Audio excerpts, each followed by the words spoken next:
सुप्रभात। देवऋण, पितृऋण, मातृऋण। देवऋण का अर्थ है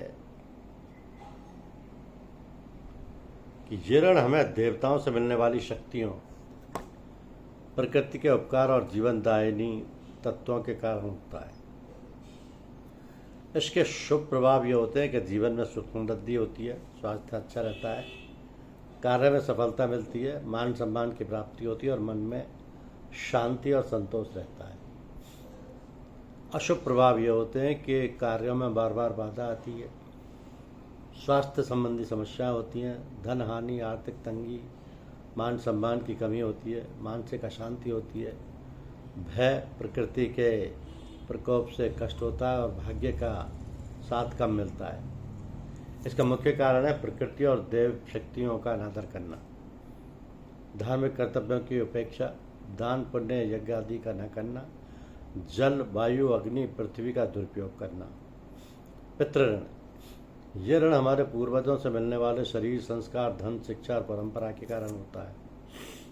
इसका शुभ प्रभाव है कि कुल में उन्नति तथा तरक्की होती है, परिवार में सुख शांति होती है, पूर्वजों का आशीर्वाद प्राप्त होता है, संतान सुख और सफलता होती है और घर परिवार में समृद्धि आती है।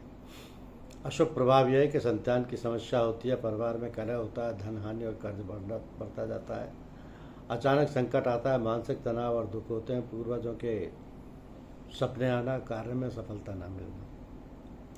इसके मुख्य कारण ये है कि पूर्वजों को तर्पण न करना, श्राद्ध कर्म की उपेक्षा करना, कुल परंपराओं का पालन न करना, बुजुर्गों का अनादर करना और कुल देवताओं की उपेक्षा करना। मातृऋण, मातृऋण का अर्थ है कि यह ऋण हमें हमारी माता से मिलने वाले प्रेम, पोषण, संस्कार और त्याग के कारण होता है।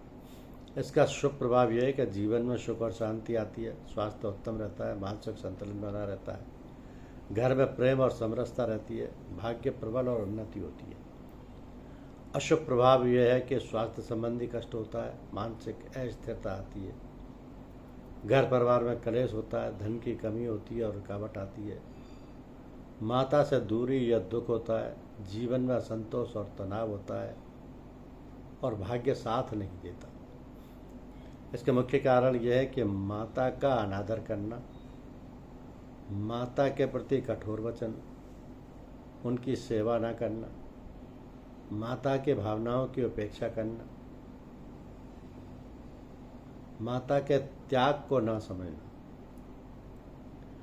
तो ये तीनों ऋण, देवऋण, पितृऋण और मातृऋण, ये तीनों ही ऋण हमें देवताओं से मिलने वाली शक्तियों, प्रकृति के उपकार और जीवनदायिनी तत्वों के कारण होते हैं, पूर्वजों से मिलने वाले शरीर, संस्कार, धन, शिक्षा और परंपरा के कारण होते हैं और हमें हमारी माता से मिलने वाले प्रेम, पोषण, संस्कार और त्याग के कारण होते हैं।